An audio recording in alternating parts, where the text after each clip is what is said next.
Okay sir, okay. चलिए बच्चों, चलिए बच्चों, सबसे पहले सबको गुड इवनिंग। 4 बज चुके हैं, सो इवनिंग शुरू हो गया है। आशा करती हूँ आप लोगों ने चाय नाश्ता कर लिया होगा, या फिर शिवम सर ने आपको चाय नाश्ता करने। आरुषि, क्या बात है बेटे, टेंशन में हो क्या? हाँ बाबा, बच्चे तो ऐसे लग रहे हैं जैसे इनको पकड़ के बिठा दिया है। इधर से हिलना मना है, जैसे बोलते हैं ना डरना मना है, वैसे माइक के सामने से हिलना मना है। ऐसा लग रहा है क्या नितेश? अरे बाबा, थोड़ा प्यारा सा स्माइल दे दो। मैं क्या सीरियसली नहीं पढ़ाऊंगी आपको, हम थोड़ा हंसते खेलते पढ़ाई भी करेंगे, थोड़ा मजाक भी करेंगे, थोड़ा, है ना? एकदम मैं आपको बोर नहीं करने वाली। जो बच्चे मुझे जानते हैं उन्हें पता है कि मिस बोर नहीं करते, कुछ ना कुछ पढ़ाते हैं, हंसी मजाक होता है, थोड़ा आपको फ्रेश करती हूँ, आपको बोर नहीं करूंगी। ओके बेटा?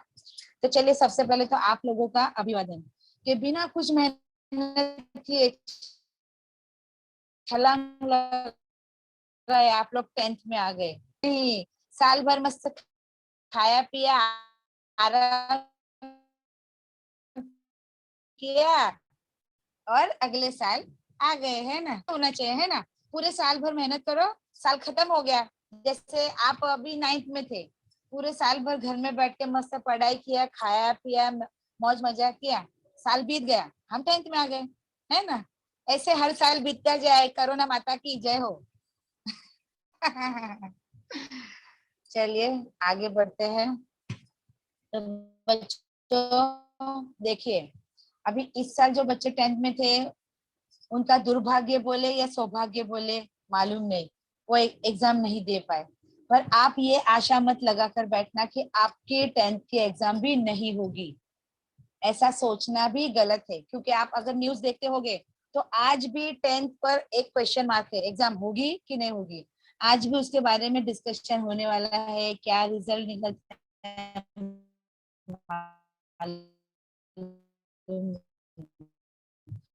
तो अब ये मत सोचिएगा, समझ में आया? ये सोचना भी आपके लिए मना है, समझे? सो हमें अच्छे से घर में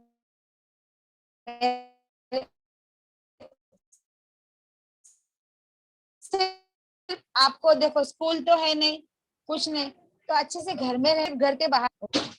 अगर कोरोनाची तीसरी लाट येणार आहे ऐसा आप लोगों ने भी सुना होगा। Ma'am your voice is breaking. तो ये जो कोरोना का तीसरा,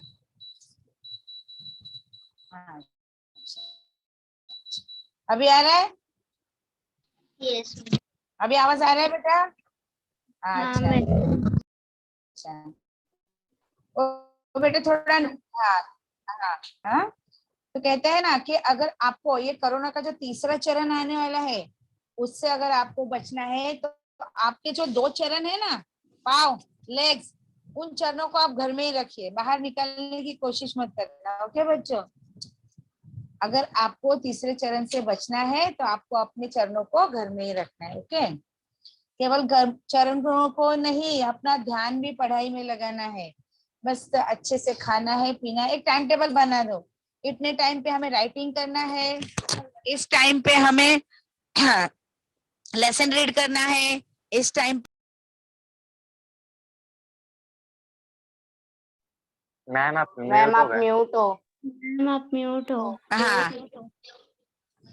एक मिनट। हाँ हाँ, अभी आ रहा है आवाज? Yes ma'am. हाँ हाँ बेटा, देखो क्या होता है, हम मैथ्स की प्रैक्टिस करते हैं, साइंस पढ़ते हैं, पर बहुत से बच्चे क्या करते हैं, लैंग्वेज की तरफ ध्यान ही नहीं देते। तो ये बहुत ही गलत बात है। आपको लैंग्वेज को भी उतना ही महत्व देना है जितना आप साइंस और मैथ्स को देते हो। ओके बेटा? तो देखो साइड बाय, देखो मैथ्स और साइंस ये तो रोज ही स्टडी करनी है, उसके अलावा साइड बाय साइड आपको लैंग्वेज भी पढ़ना है। और सबसे महत्वपूर्ण बात, आपकी जो हैंडराइटिंग है ना, अभी तक जो मैं काफी समय, हर समय में आपको बताती हूँ कि आपको हैंडराइटिंग में इम्प्रूवमेंट करना है। क्योंकि क्या होता है, अभी तक आप स्कूल में थे तो आपको स्कूल के टीचर्स, हर एक टीचर आपको पहचान दे, बराबर? तो आप किस पढ़ाई में कैसे हो वो आपके टीचर को मालूम है, मगर अब बोर्ड एग्जाम रहेगा और उस एग्जाम में आपके जो पेपर है वो आपकी क्लास टीचर या स्कूल की कोई भी टीचर करेक्शन करने वाली नहीं है। वो जो बोर्ड के पेपर्स है ना वो बाहर करेक्शन के लिए जाते हैं, इसलिए आपके हैंडराइटिंग अच्छी होनी चाहिए। वो कहते हैं ना डॉक्टर लिपि नहीं होनी चाहिए। वो जो डॉक्टर हमें लिख के देते हैं ना पर्ची कि आपको ये दवाई लेनी है, तो ये पर्ची हम लेकर डायरेक्टली मेडिकल में जाते हैं तो मेडिकल वाला सही ढंग से दवाई देते। वो जो डॉक्टर ने जो लिखावट यानी जो लिख कर देते वो आपको समझ में आता है क्या? नहीं। तो ऐसी डॉक्टर लिपि हमारी होनी नहीं चाहिए, इसलिए आपको हैंडराइटिंग में भी इम्प्रूवमेंट करना है बेटा। ज्यादा नहीं, सिर्फ 10 मिनट एक पैराग्राफ लिखो। एक दिन मराठी का लिखो, एक दिन इंग्लिश का लिखो, एक दिन हिंदी का लिखो। ओके, सिर्फ केवल 10 या 15 मिनट का काम है, पर अगर रोज करोगे तो वर्ष के अंत तक यानी ईयर एंडिंग तक आपके हैंडराइटिंग में 100% इम्प्रूवमेंट होगा होगा और होकर ही रहेगा। उससे और क्या होगा, जो विराम चिन्ह होते हैं उसका कहाँ कहाँ कैसे यूज करना है वो आपको पता चलेगा। हैंडराइटिंग करोगे तो उसके साथ पढ़ोगे तो आप कहाँ कहाँ लिखते समय क्या होता है, हम लोग ओरली अगर मैं कुछ आपको पढ़ाती हूँ और ओरली आपका अगर एग्जाम लेते हो आपका 100 में से 100 आएगा, मगर वही चीज अगर मैं आपको लिखने को दूंगी तो आप उसमें 1000 गलती करोगे, 100 में से 50 भी आपके नहीं आएंगे। इसलिए आप अगर हैंडराइटिंग करोगे रोज तो रोज लिखोगे, रोज पढ़ोगे, जो भी होगा तो उससे क्या होगा, आपकी लिखावट में भी सुधार आएगा, पढ़ने में अच्छा रहेगा। देन कई बार आप लिखते हो ना, जो भी आप लिखते हो, जो भी आप ओरली बाय हार्ट करते हो उसे लिखने की प्रैक्टिस रखो। जो भी बाय हार्ट किया बोलो और लिखो। देखो आपकी कहाँ काना मात्रा में आपकी गलती हो रही, एक बार होगी, दोबारा होगी, पर तीसरी बार आप सही ढंग से लिखना शुरू कर दोगे। तो यही छोटी छोटी बात है, उसको हमें ध्यान देना है। हर एक लेक्चर में कुछ ना कुछ टिप्स मैं देती जाऊंगी, बताती जाऊंगी, उस अनुसार कीजिए। आपके 90 के ऊपर 100% मार्क्स आएंगे, आकर ही रहेंगे। ओके बेटा, तो कुछ बातों को आपको ध्यान देना है और उसी की तरह आपको आगे बढ़ना है। ओके बेटा, हाँ देखो मेरा कुछ ऐसा ध्यान नहीं है कि आपको बोर करना है, पर ये जो छोटी छोटी बातें अगर इसे आप ध्यान दोगे तो आप अपने उज्जवल भविष्य की तरफ बढ़ोगे। ओके, तरक्की होगी आपकी, क्योंकि ये छोटी छोटी बातें ही हमें अपने मंजिल की तरफ लेकर जाती है। देखो सभी बच्चों का अपना अपना अलग सा ध्येय होगा, 10वीं के आपको ये करना है वो करना है, और हर एक बच्चा भी पास होगा, पर हमें पास होना जरूरी नहीं, हमें अच्छे परसेंटेज लाने हैं, क्योंकि हमें अच्छे कॉलेज में एडमिशन लेना है। अगर अच्छा कॉलेज मिला, अच्छे दोस्त मिलेंगे, अच्छी पढ़ाई मिलेगी, यानी कहने का मतलब है उसी से हमारा भविष्य उज्जवल होता आपको नजर आएगा। ओके बेटा, तो ऐसी छोटी छोटी बातें मैं आपको बताती जाऊंगी, तो प्लीज उस पर आप ध्यान दीजिए। ओके, अभी बच्चों अभी पढ़ाई के बारे में तो मैं बता दूं, पिछले साल हिंदी हिंदी की जो हमारी टेक्स्ट बुक है लोक भारती की जो टेक्स्ट बुक है, आशा करती हूँ सभी बच्चों के पास टेक्स्ट बुक होगा। है क्या बच्चों, आपके पास टेक्स्ट बुक है? Yes. Yes. Yes, miss. ओ वेरी गुड वेरी गुड। हाँ तो पिछले साल ना बेटा गवर्नमेंट ने ये कोरोना की वजह से 25% आपका जो लेसन है यानी पोर्शन है वो रिड्यूस कर दिया था, मगर अब इस साल वही पोर्शन कंटिन्यूस किया है कि वो पता नहीं है।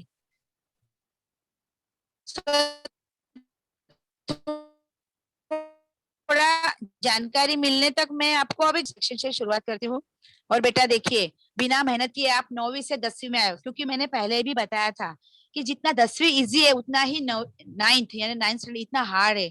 पर आप लकीली कोरोना की वजह से तो थैंक यू कोरोना की वजह से आप बिना एग्जाम दिए 10th में आ गए हो, यानी आपको एक अच्छी गोल्डन बोलते हैं ना एक अच्छा मौका मिला है। अभी आपने 9th में तो कुछ नहीं किया, अभी आपको 10वीं में कुछ कर दिखाने का मौका मिल रहा है। और 9वीं बहुत ही हार्ड है बेटा, मगर 10th बहुत ही इजी है।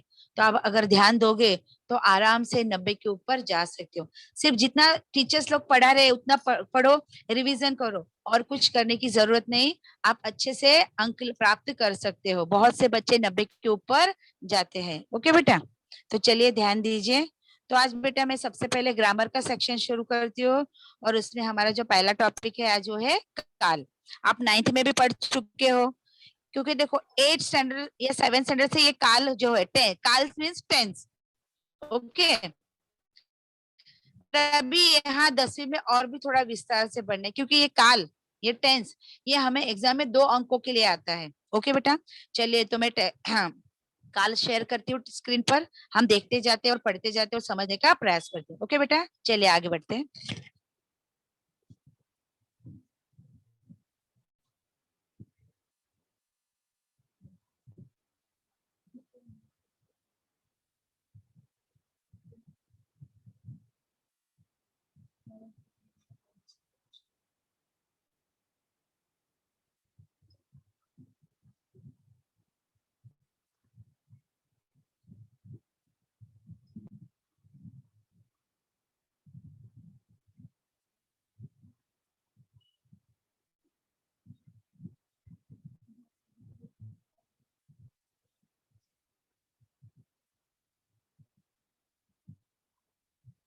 एक मिनट मैं शेयर कर दूँ।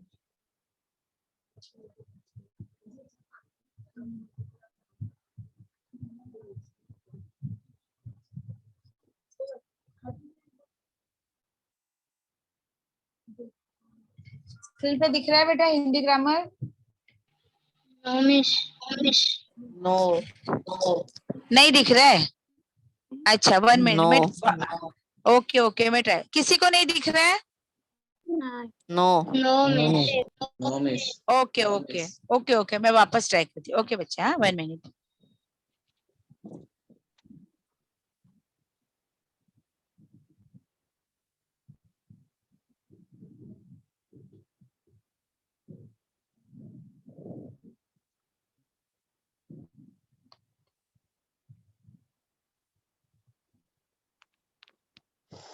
One minute.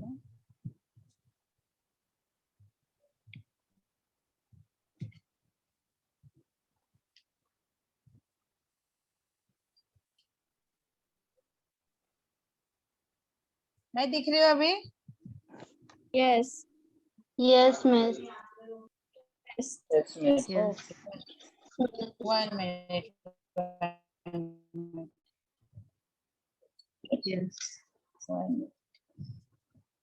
Share screen.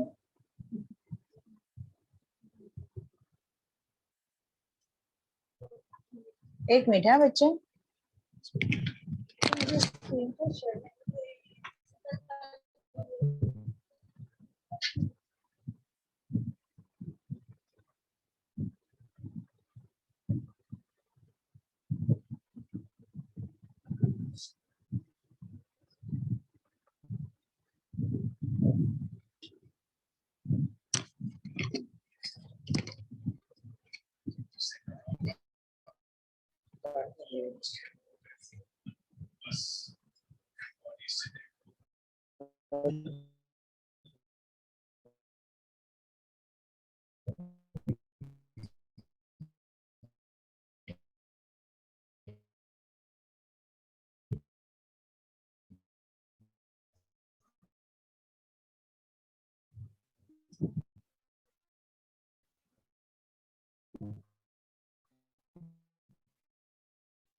Hello, Yes, miss. हाँ अभी दिख रहा है? Yes. Yes, miss. Yes. Okay okay,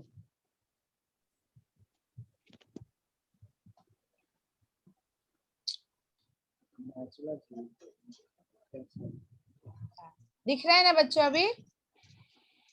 Yes, miss. Yes, Yes, miss. miss. Yes, miss. Okay okay, चलिए तो अभी हम आज का हमारा जो टॉपिक है वो है काल।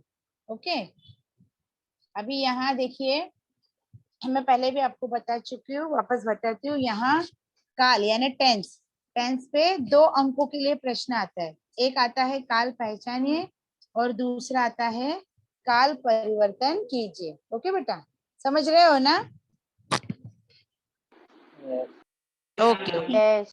हाँ हाँ, तो यहाँ देखो 2 अंकों के लिए आता है। एक है काल पहचानिए और दूसरा है काल परिवर्तन कीजिए। ओके, अभी देखो, सबसे पहले हमें देखिए बच्चों, और एक बात, यहाँ पर आपको एग्जाम में केवल नीचे दिए गए हुए वाक्यों को काल पहचानिए, या फिर आपको वाक्य यानी सेंटेंस दिया होगा और उसके एक ब्रैकेट में दिया होगा कि दिए हुए वाक्य को भविष्य काल में परिवर्तित कीजिए और भूतकाल में कीजिए। इस तरह का आपको मालूम है, आप इन वाक्यों से परिचित हो, किस तरह वाक्य परिवर्तन करना है आपको मालूम है। फिर भी अभी डिटेल्स में विस्तार से आपको एक बार वापस में मेरा बताने का काम करती हूँ। सबसे पहले तो काल की परिभाषा, परिभाषा मीन्स डेफिनेशन। आपको एग्जाम में कोई भी डेफिनेशन आती नहीं है, मगर हमें अगर काल को अच्छे से पढ़ना है, समझना है, तो उसके परिभाषा यानी डेफिनेशन को भी समझना पड़ता है। तो सबसे पहले देख लीजिए उसकी डेफिनेशन। ओके, तो देखिए काल किसे कहते हैं। तो सबसे पहले देखिए यहाँ क्रिया का यह वह रूप, क्रिया, क्रिया मीन्स कार्य, काम जो भी करते हो। ओके, क्रिया का वह रूप जिसके द्वारा उसके करने या होने के समय का बोध होता है उसे काल कहते हैं। ओके, यानी टेंस किसे कहते हैं, काल किसे कहते हैं। तो क्रिया का वह रूप जिसके द्वारा उसके करने या होने के समय का, यानी जो भी आप कार्य, जो भी क्रिया करते हो, किस समय करते हो, सुबह करते हो, दोपहर में करते हो या शाम को, उस समय का अगर बोध होता है, बोध होना यानी पता चलना, तो उसे हम क्या कहते हैं, काल। अभी सर्वप्रथम देख लेते हैं काल के, यस, काल के भेद। ओके, यानी काल के प्रकार। तो काल के मुख्यतः है 3 प्रकार, वर्तमान काल यानी प्रेजेंट टेंस, भूतकाल यानी पास्ट टेंस, भविष्य काल यानी फ्यूचर टेंस। ओके, तो इस तरह के काल के मुख्यतः 3 रूप है। अभी उन्हीं 3 के उप उपभेद यानी उन जो 3 मुख्य भेद है उसके भी 3 भेद है। तो किस तरह, वर्तमान काल का कौन सा है, सामान्य वर्तमान काल, अपूर्ण वर्तमान काल, पूर्ण वर्तमान काल।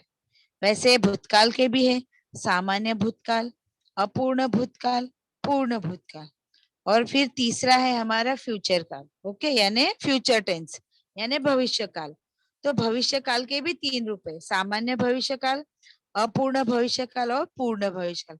जब हम पढ़ाई करते तो केवल सिर्फ सामान्य भविष्य काल ही पढ़ने में था, मगर अभी यहाँ और 2 कालों को पढ़ने के लिए डाला है, जैसे अपूर्ण भविष्य काल और पूर्ण भविष्य काल।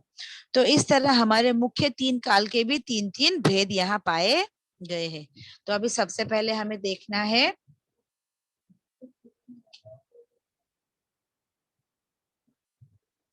हाँ यहाँ देखो, अभी सबसे पहला है हमारे यहाँ वर्तमान काल। स्क्रीन पे दिख रहा है ना बेटा? Yes, miss. Yes, miss. Okay okay okay, चलिए देखिए, तो सर्वप्रथम हमें देखना है वर्तमान काल की परिभाषा। ओके, यानी डेफिनेशन। तो क्या है, क्रिया के जिस रूप से, क्रिया यानी कार्य, काम जो करते हैं वो, क्रिया के जिस रूप से उसके वर्तमान यानी प्रेजेंट, प्रेजेंट समय में होने का बोध हो। प्रेजेंट बोले तो अभी जैसे मैं पढ़ा रही हूँ और आप पढ़ रहे हो, तो ये क्या है हमारा, ये कौन सा समय हुआ, प्रेजेंट हुआ है ना, वर्तमान काल। यस, वर्तमान काल। हाँ, तो ये क्या है, समय बता रहा है। ओके, तो देखिए मैंने जैसे एग्जांपल दिया, रमेश पुस्तक पढ़ता है, अजय हॉकी खेल रहा है ना। तो ये सब कार्य कैसे वर्तमान में हो रहे, यानी अभी प्रेजेंट में ये लोग अपना अपना काम कर रहे, क्रिया हो रही है। ओके, अभी देखिए, अभी वर्तमान काल का जो पहला है वो है सामान्य वर्तमान काल। सामान्य बोलते सिंपल प्रेजेंट टेंस। ओके, तो उसकी परिभाषा देख लीजिए। जब कोई कार्य या क्रिया सामान्य रूप से वर्तमान काल में ही होती है, यानी चल रही है समय में, तो उसे सामान्य वर्तमान काल कहते हैं। जैसे अभी ये हमारी क्रिया चल रही, जैसे मैं पढ़ा रही हूँ, आप पढ़ रहे हो, तो मेरी पढ़ाने की क्रिया और आपकी पढ़ने की जो क्रिया चल रही है वो कैसे चल रही है? सामान्य, यानी यस, वर्तमान काल में चल रही है। तो ऐसे को क्या कहते हैं? सामान्य वर्तमान काल। अभी बच्चों एक बात ध्यान दीजिए। हाँ देखिए, अभी ऐसी क्रिया के जो सेंटेंस होते हैं, वाक्य होते, उन वाक्यों के अंत में कौन से शब्द आते हैं जिससे आप आसानी से पहचान जाते हो कि यह सामान्य वर्तमान काल का वाक्य है? तो क्रिया के अंत में, यहाँ पर वाक्य के क्रिया के अंत में ता है, ती है, ते है, ते हो, ताहू, ती हूं, ती हो के रूप पाए जाते हैं। जैसे देखो एग्जाम्पल दिया मैंने, जाता है, जाती ही, जाती है, जाते हैं, आती है, आती है, आता हूं। यानी यहाँ है भी आ सकता है और हूं भी आ सकता है। केवल क्रिया के अंत में कौन से रूप आते हैं वो आपको ध्यान देना। जैसे ता है, ती ही, ते है ना। जैसे एग्जाम्पल दिया देखो, राम खेलने जाता है तो ता है, माँ खाना बनाती है तो ती है, बच्चे पुस्तक पढ़ते हैं तो ते है। ओके, अगर एक इंडिविजुअल यानी एक व्यक्ति है तो देखो, मैं पुस्तक पढ़ता हूँ, मैं सिनेमा देखने जाती हूँ, है ना। तो यहाँ हूँ का प्रयोग भी होता है। ओके, पर देखिए हर एक क्रिया के अंत में, यहाँ देखिए मैंने रेड पेन से मार्किंग किया है, तो कौन से शब्द का मार्किंग किया है अंत में? ता है, ती है, ते है, ता है, ती है, ते है के शब्द आए हैं, दिख रहा है। तो ये क्या है? अगर क्रिया के अंत में यानी वाक्य के अंत में ता है, ती है, ते है के अगर रूप पाए जाते हैं, शब्द आते हैं, तो आप उसे आंख बंद कर पहचान सकते हो कि यह हमारा सामान्य वर्तमान काल है। ओके बच्चा, समझ रहे हो? Yes. Yes. ओके, केवल आपको क्रिया के अंत के रूपों को ध्यान में रखना है। क्रिया के अंत के जो रूप है, जैसे देखो जाता है, बनती है, पढ़ते हैं, है ना। तो ता है, ती है, ते है के जो रूप है, ऐसे अगर रूप पाए जाते हैं तो ये क्रिया हमारी कौन सी कही जाएगी? सामान्य वर्तमान काल की। यस, वेरी गुड, समझ गए बेटा इतना? Yes. Yes. हाँ, ओके। अब अभी है हमारे यहाँ अपूर्ण वर्तमान काल। अपूर्ण का मतलब होता है इनकम्प्लीट। ओके बेटा, तो अपूर्ण वर्तमान काल, तो यहाँ देखो उसकी डेफिनेशन देख लीजिए। क्रिया के इस रूप से, क्रिया का यानी कार्य करने का जो रूप है, से कार्य वर्तमान काल में अभी भी जारी है, लगातार होना, इसका बोध होता है, उसे अपूर्ण वर्तमान काल कहते हैं। जैसे अभी देखो, मैंने आपको 5 बजे पढ़ाना शुरू किया, अभी 5:30 बज चुके, फिर भी हमारे जो पढ़ाने की जो क्रिया है, जो कार्य है, वो लगातार हो रहा है, यानी चल रहा है, यानी पूर्ण हुआ नहीं, यानी कंप्लीट हुआ नहीं है, इनकम्प्लीट है। अगर इस स्थिति का, इसका अगर बोध होता है, तो वो हमारी क्रिया कौन सी कही जाएगी? अपूर्ण वर्तमान काल की क्रिया कही जाएगी। ओके बेटा, तो देखो इन क्रिया के यानी इस काल के जो वाक्य होते, सेंटेंस होते, उनके वाक्य के अंत में यानी क्रिया के अंत में रहा है, रही है, रहे हैं, रहा हूं, रही हूं, रहे हूं, रहे हो, रही हूं के रूप अगर पाए जाते हैं, देखिए यानी कार्य शुरू तो किया है वर्तमान में, पर अभी तक वह कंप्लीट हुआ नहीं है।